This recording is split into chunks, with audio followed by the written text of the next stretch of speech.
The 5 biggest fitness myths you still believe. Working out is a bit like football. Everyone's so-called expert, yet barely anyone actually does it right. There are countless myths out there, urban fitness legends that keep circulating, not just among beginners, but even more experienced people too. And the problem is, these myths can do exactly the opposite of what you're aiming for. They can totally throw you off track. By now, we've all heard the classic no carbs after 6 p.m. or you will gain weight, or do 200 sit-ups a day and you will have a six-pack, or if it doesn't hurt the next day, it didn't count. Hold on a sec. No. These are just as fake as when your mom told you spinach would make you super strong. Sorry, mom. So what's the truth? Today, we are busting the 5 biggest workout myths that you probably still believe. Myth 1. If you want to build muscle, you have to train every single day. That's like thinking if you want to reach a goal faster, you just need to do more of it constantly. Many people still believe that if they are not working out every day, they will fall behind. As if muscle growth were a race and the one who trains the most days wins. And sure, at first you're all in, full of motivation and energy. Monday chest, Tuesday back, Wednesday arms, Thursday chest again, Friday more back, and so on. It might work for a short time, but then fatigue hits. Your performance drops, and soon you find yourself thinking, I don't feel like I'm making progress. You are not, and here's why.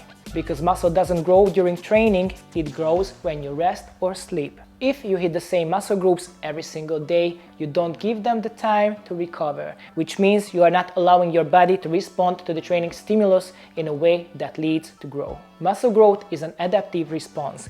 Stimulus, breakdown, recovery, then supercompensation. If you skip recovery, the whole process falls apart. Backed by science, the optimal recovery time for a muscle group is about 48 or 72 hours. Of course, this depends on training intensity, volume, your nutrition, sleep, and stress levels. Ignore these and you won't get stronger, you will overtrain. And that can lead to stalled progress, hormonal imbalance, or even injury. The solution: don't train the same thing every day. Train with structure, cycle your intensity, and prioritize recovery, quality sleep, and proper nutrition. Because it's not about doing more, it's about doing it smarter. Ladies, you are going to love the next one. Myth 2. Women shouldn't train with weights or heavy resistance bands because they will get too muscular.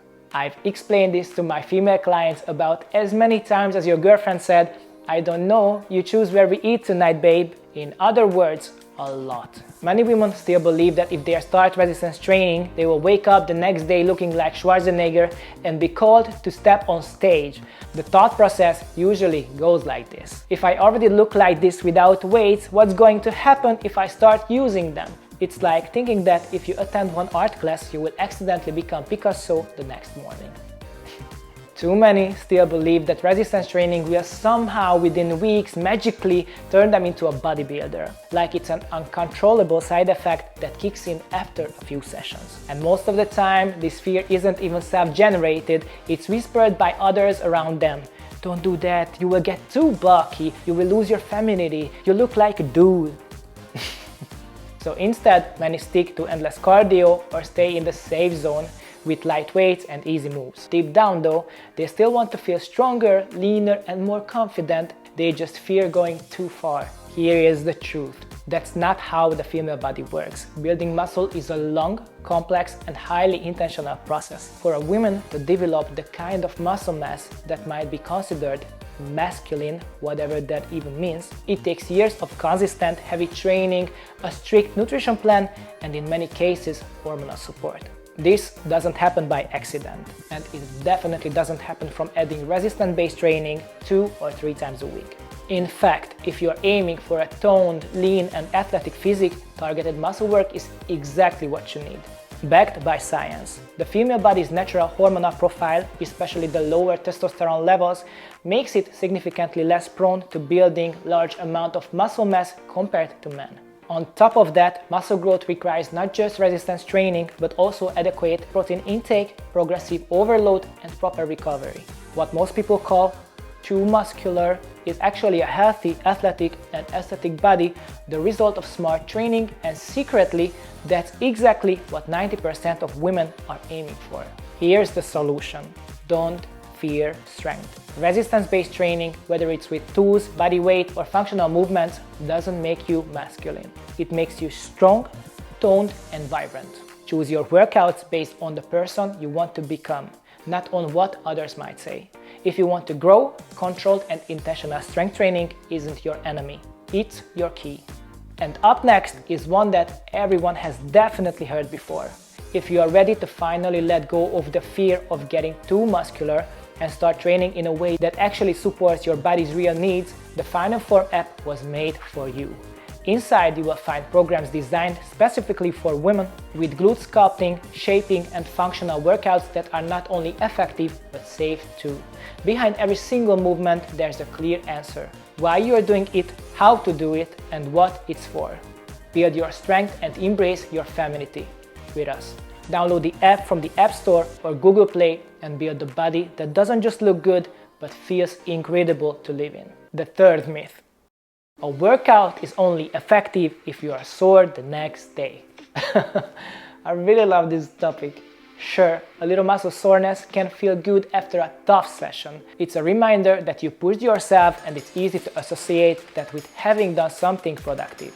But one of the biggest fitness misconceptions is that soreness equals effectiveness. If I can't sit down on the toilet the next day, it must be a killer workout, right? So the logic goes, the more pain, the more gain. As if your body wears some kind of suffering meter and only the level of discomfort mattered. But the truth is, soreness doesn't equal progress.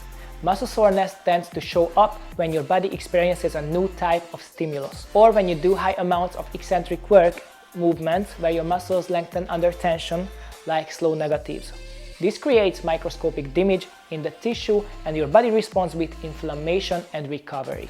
But if you are constantly chasing soreness, you are just breaking down the body over and over without giving it a chance to truly adapt and get stronger. Soreness is a signal, not a standard. It's like running in new shoes and getting blisters. Sure, something happened, but it doesn't mean it was a good run. Here's the solution. Don't chase soreness. Chase progression, control and technical improvement.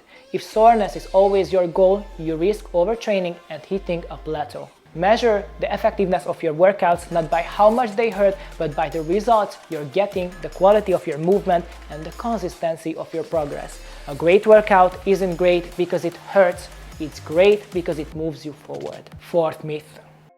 Bodyweight training alone isn't enough. Bodyweight workouts are still widely seen as basic or starter programs, just something to do until it's time for the real training. Let me tell you straight, people who believe this are seriously mistaken.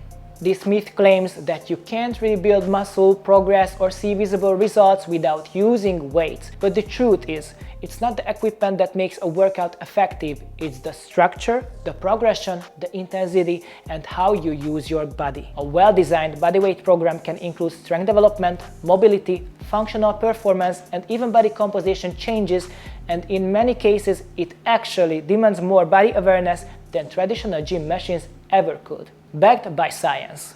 Bodyweight exercises involve multiple joints working together, multi-joint movements, and require more coordination, stabilization, and neuromuscular control. This makes them especially effective for improving performance, muscular strength, and the mind-muscle connection. Studies have shown that exercises like push-ups, pull-ups, or bodyweight leg training can generate the same level of muscle activation as weight training if programmed correctly with progressive overload and smart variations. Here's the solution. Stop underestimating bodyweight training. Master your own body. Build strength, control, and a physique that's not only aesthetic but functional. Progress doesn't depend on the tools you use, it depends on how you use them. And if you build your foundation this way, you will gain a serious long-term advantage. And now, my personal favorite. I saved this one for last. Ab exercises will burn belly fat. If you've been around this channel for a while, you probably already know what I am about to say. But this question still comes up over and over again, so let's set the record straight once and for all. One of the most stubborn fitness myths out there is that doing tons of crunches, planks or leg raises will magically make your belly fat disappear. That's like That's like thinking if you eat in the dark, your body won't notice the calories. Unfortunately, the body doesn't work like that. You cannot spot reduced fat. Fat isn't like a stain you can scrub away by working the muscle underneath it. And here's the worst part. If you are not careful, doing ab exercises with poor form and high reps doesn't just fail to burn fat, it can actually wreck your lower back. So instead of targeting your belly fat, you end up overloading your spine. Scientific background. Body fat is regulated by your hormonal and metabolic systems, not by which specific muscles you train. Fat storage follows genetically determined patterns, meaning you don't get to choose where fat is lost first or last. The myth of spot reduction has been debunked by numerous studies which clearly show that targeted resistance training does not result in localized fat loss in the trained area. Fat loss is a systemic process. It doesn't correlate with the intensity of exercise performed on any one body part. The biggest issue with this myth is that it often leads to wasted effort and, even worse, long-term back problems. Many people don't realize that the most common ab exercises like crunches involve spinal flexion, which places stress on the lumbar spine. Given how much time we already spend sitting with weakened core stability, this added strain is one of the leading causes of lower back pain, especially in young adults. Here's the solution. Stop trying to burn fat locally. Start thinking in systems. Focus on dynamic full body workouts that create a calorie deficit and activate large muscle groups. Support your training with proper nutrition, sleep, stress management, and functional core strengthening. Train your abs, but do it the right way. Because your abs won't become visible by training them more, they will show when your body fat percentage goes down. And that's not a workout issue, that's a whole system issue. I truly hope this video helped clear up a few of the misconceptions that have been holding people back for way too long, maybe even you. Because these myths don't just confuse us, they can take away the real experience training could give. So please remember this. Being advanced isn't about training in complicated ways, it's about knowing exactly why you're doing what you're doing. If you are ready to finally build your foundation on real knowledge instead of fitness myths, try the Final Form app. Inside, you will find not just guided workouts, but a complete professional system where every move has a reason behind it, why it works, how to do it, and what you will get out of it. Whether your goal is building muscle, burning fat, or improving endurance, you will find well-structured programs with full mental and nutritional support included. Download the app from the App Store or Google Play and start building your own Final Form. Let me know what you think in the comments. Have you ever believed any of these fitness myths yourself? What should we bust next? Let's talk about down below. Thanks for being here today, and if you're wondering why I kept training even when my life was falling apart, this is the video you need to watch next. It might just help you through a harder time. See you next week. And never forget, training is just the first step. The real change is you.